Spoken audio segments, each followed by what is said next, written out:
Hello, my name is Jessica, and today I will be going through part 3 of my Alice in Wonderland drawing series.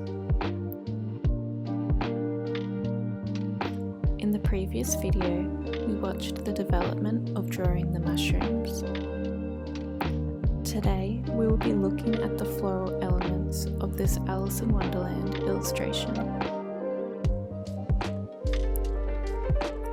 If you missed the past 2 videos, you can find them in the previous videos on my channel or in the video description.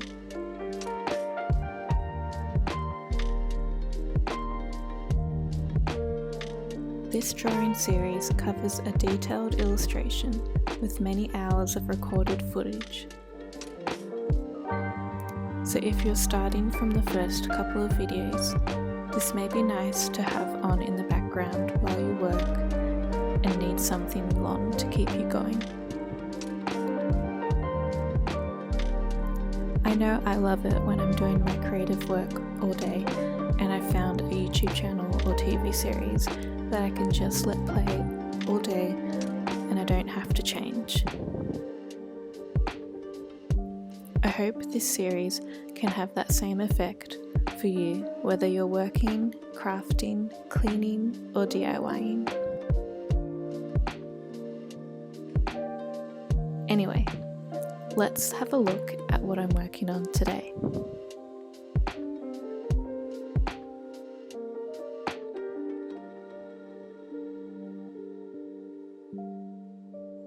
The right side of my Alice in Wonderland artwork has a large area covered with flowers. These elements are referencing the flowers with faces in the Alice in Wonderland story. When you think of all the quirky things that pop up in Alice in Wonderland, the flowers have always been a highlight for me.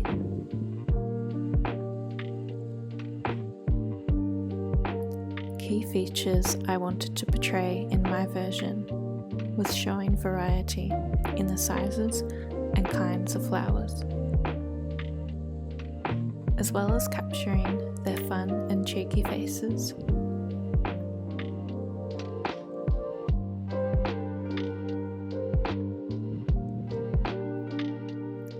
I thought that these elements would make the artwork more visually appealing and interesting to look at.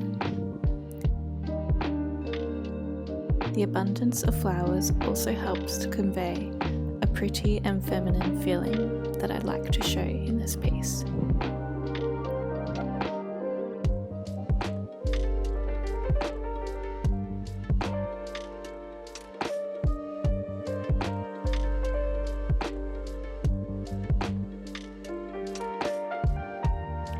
The drawing process begins by going over the outlined flower edges with a darker line to create sharper contrast from the shapes of the florals to the empty white background.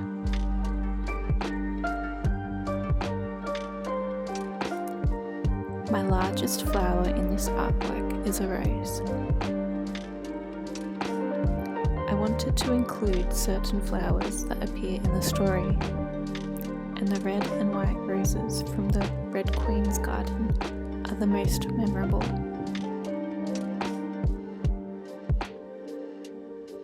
Some other flowers in this drawing include the lilas, daisies, and pansies.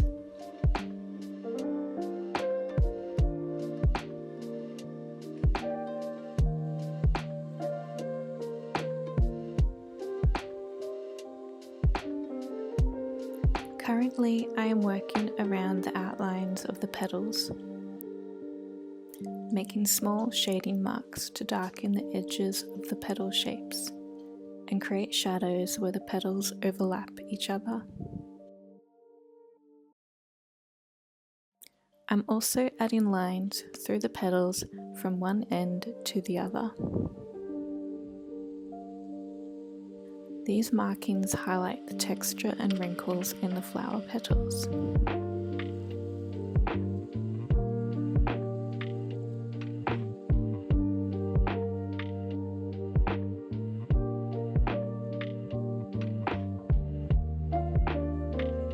I will work on one flower and take a break by moving to another and then coming back to it.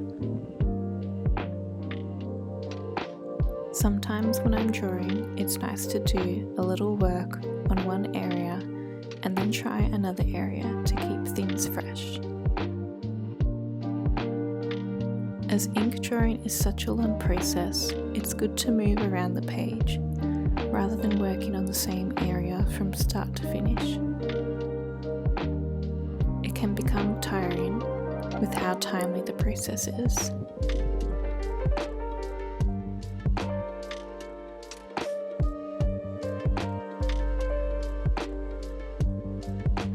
When working with an ink fineliner, I'm making tiny markings and building this up over many layers. It is a detailed process and finish that takes many hours and days, but I enjoy taking a vision that I have in my head and putting it to paper.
I've worked my way up the page and am now adding the same amount of shading and line detail to my last flower in this area as the ones below.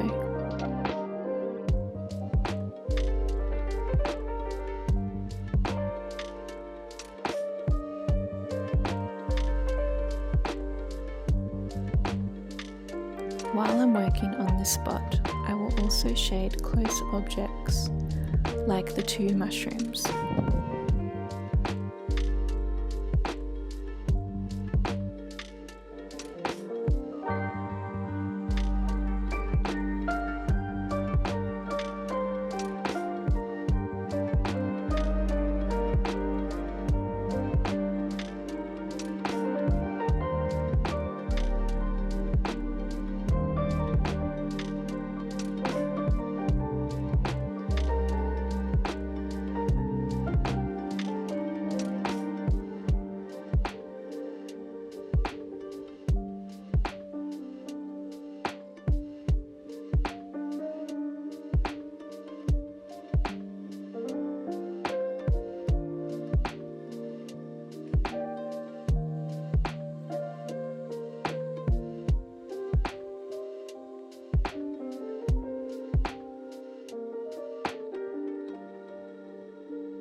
Moving back down the page, I will fill in some details on the pansies.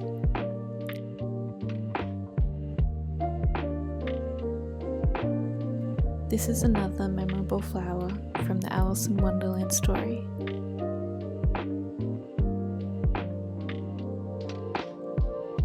The pansies make an ideal flower to have a face on, as they have intricate patterns that already look like face details.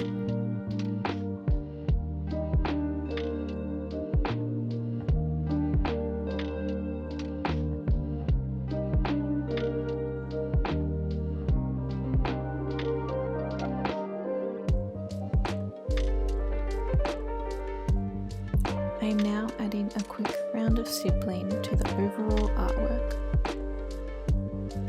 covering this flower area as well.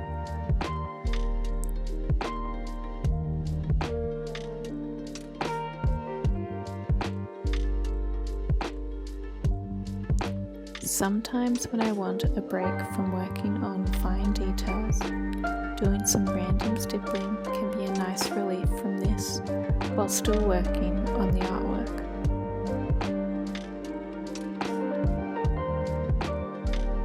In my illustrations, part of my stippling process is just adding stippling across the whole artwork as an aesthetic choice.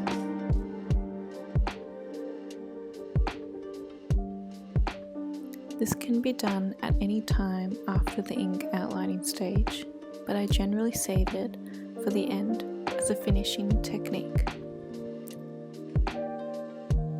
Sometimes I will get a head start like I am here.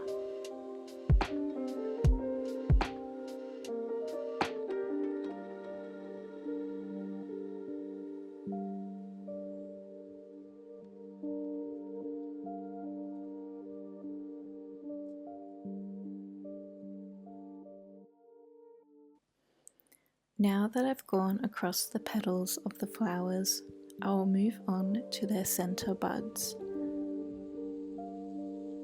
filling in the small details and their facial features.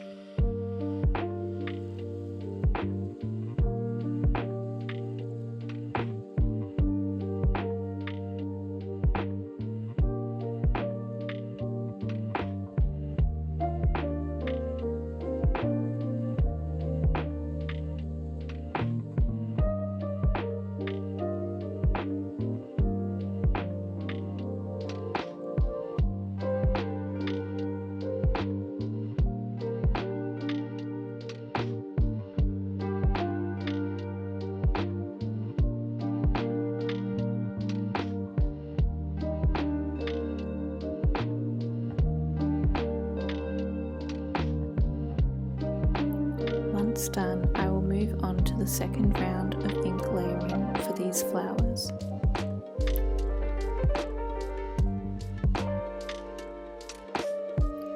I am repeating the ink drawing process from before, and I may add in extra shading for areas that I want to look darker.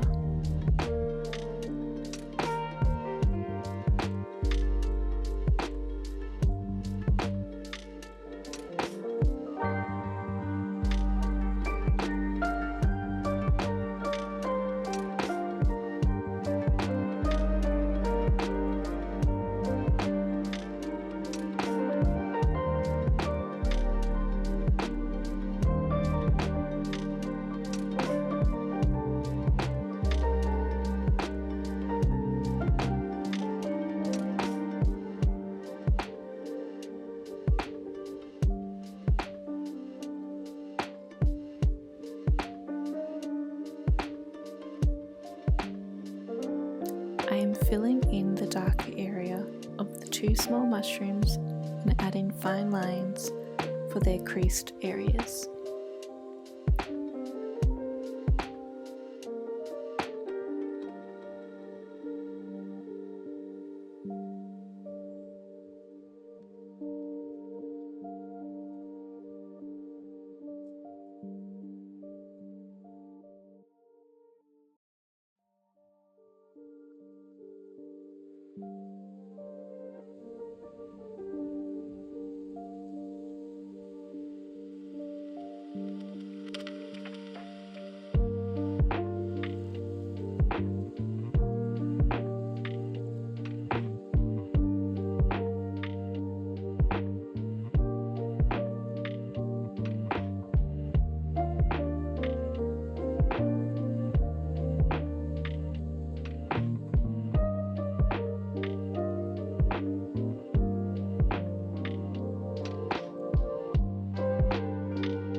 These tiny flowers will have their center areas filled in, and the shading will be added over the petals.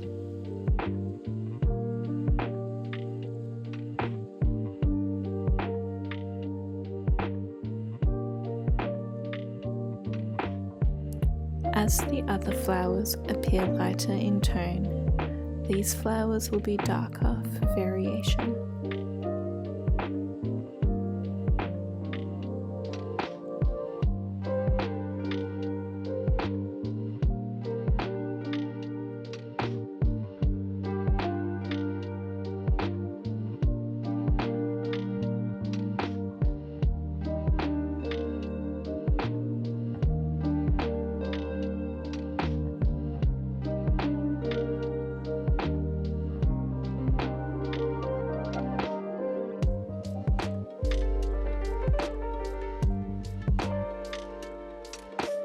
As these mushrooms are in the same area as the flowers, I will fill in their details at the same time.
This is a zoomed out shot to see the finishing line work for this area. I'm working on any extra props, like the Mad Hatter's hat. Adding in bits like this helps to recognise the theme of Alice in Wonderland.